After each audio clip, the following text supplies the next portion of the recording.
B একটা vector দেওয়া আছে, এ একটা ভেক্টরের মান এবং বি একটা ভেক্টর মান দেওয়া আছে। এ এবং বি ভেক্টর লব্ধি ভেক্টর বলছে কি লব্ধি ভেক্টর সমান্তরাল একক ভেক্টর নির্ণয় করতে হবে, নির্ণয় করতে বলছে। তো এখন আমরা একক ভেক্টর এ ভেক্টর এবং বি ভেক্টর লব্ধি ভেক্টর, একে আমরা লব্ধি ভেক্টর সমান সমান লব্ধি ভেক্টর আর ভেক্টর দ্বারা প্রকাশ করি। আর ভেক্টর লিখতে পারি, এরপরে এ প্লাস বি ভেক্টর, দুইটা ভেক্টর দেওয়া আছে, এটা আমরা এ প্লাস বি ভেক্টর লিখবো। এ প্লাস বি ভেক্টর লিখলে তখন আমার লব্ধি ভেক্টর হবে। তাহলে লব্ধি ভেক্টর এ প্লাস বি ভেক্টরটা কীভাবে হয়, তাহলে এ ভেক্টরটা আগে লিখি আমরা 2i vector plus 4j vector minus 5k vector, এটা হলো এ ভেক্টর। একটা ফার্স্ট ব্র্যাকেট দিলাম, প্লাস চিহ্ন দিলাম। এবারে বি ভেক্টরটা আমরা লিখবো। বি ভেক্টরটা কি আছে, I vector plus 2j vector plus 3k vector, এই ভেক্টরটা আছে। তো এই ভেক্টরটা আমরা কি করব, লব্ধি ভেক্টর যখনই বলবো তখন যোগ করতে হবে।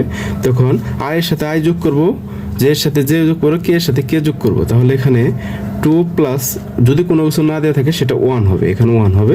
তাহলে 1 ভেক্টর লিখলাম, এটা হলো আই ভেক্টর। এখানে ভেক্টর ছিল না, এখানে প্লাস দেব। এখানে 4j জে 4 এবং প্লাস 2 আই জে, এখানে জে ভেক্টর। এরপরে plus minus 5 plus 3k vector. আমার মূলত মনে রাখতে হবে আয়ের সাথে আই যোগ, জে এর সাথে জে যোগ, কে এর সাথে কে যোগ, এইভাবে ভেক্টরটা আমরা করব। লব্ধি ভেক্টরটা আমরা লব্ধি ভেক্টরটা সাধারণত আর ভেক্টর দ্বারা প্রকাশ করি। লব্ধি ভেক্টরটা সমান সমান আর ভেক্টর দ্বারা প্রকাশ। এখন যোগ করলে কত আসে, 2 আর 1 যোগ করলে আসে 3 I vector plus 6j vector, আর এখানে আসতেছে মাইনাস 2k ভেক্টর। পাশে থেকে 3 বিয়োগ করলে আসে 2 ভেক্টর 2 মাইনাস 2k ভেক্টর। তো এই ভেক্টরগুলা আমার আসতেছে। তো এখন আমরা এই ভেক্টরটা আসলো, এখন অতএব লিখবো কি, আর ভেক্টর সমান সমান এ প্লাস বি ভেক্টর মডুলাস। যখন এ প্লাস বি ভেক্টর মডুলাস লিখবো আর ভেক্টর, এটা হবে মডুলাস। তো এখন এই মডুলাস মানে দুইটা নির্ণয়কের মতো চিহ্ন যেটা, এটা মডুলাস চিহ্ন, এটা ভেক্টরে এরকম বর্গ করতে হবে। প্রথমটা এটার সাথে square plus 6 square plus minus 2 square. মাইনাসটার জন্য আমরা ফার্স্ট ব্র্যাকেট দেবো, এগুলো ফার্স্ট ব্র্যাকেট আমরা দিতে পারি, না দিলেও সমস্যা নাই। তো এরপরে এখানে কত আসতেছে, 9 প্লাস 36 প্লাস 2 স্কোয়ার করলে আসে 4। এখন টোটাল মান আছে 49।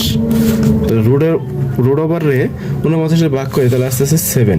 তো এইভাবে এ প্লাস মডুলাসের মান আমরা 7 আসলো। যদি কোনো কারণে মডুলাস রুট ওভার মান থাকে, যদি দেখা গেছে দশমিক আকার আসে, সেই ক্ষেত্রে কোনো অ্যাকুরেট বাস্তব মান না আসে, তাহলে আমরা ওই মানটা রেখে দেবো। এইভাবে আমরা লব্ধির একক ভেক্টর এভাবে বের করবো। এখন আমরা বলছি লব্ধি একক ভেক্টরের সূত্রটা হলো, অতএব লব্ধি একক ভেক্টর সমান সমান আর ভেক্টর ভাগ হলো আর মডুলাস ভেক্টর, বা লেখা যায় এ প্লাস বি ভেক্টর নিচে হলো এ প্লাস বি ভেক্টর মডুলাস।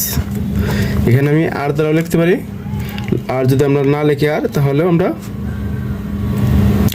লব্ধি একক ভেক্টর বা সমান্তরাল একক ভেক্টর হতে পারে, যে কোনো মান হতে পারে।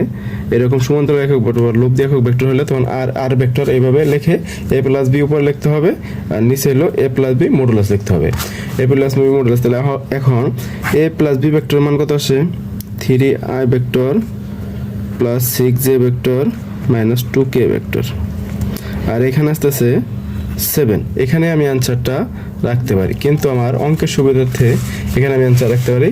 আর আমি যদি এক লাইন বাড়িয়ে দিই তাহলে লিখতে পারি 3i 7i vector plus 6/7j vector minus 2/7k vector. মানে এটা আলাদা আলাদা করে দিলাম, এটা হলো আমার অ্যান্সার। করবো আয়ের সাথে আয় যোগ, জে সাথে জে যোগ, কে এর সাথে কে যোগ করার পর এরপরে এটা মডুলাস করবো, যে মানটা পাবো ওইটারে রুট করবো, রুট করলে পরে যে মানটা 7।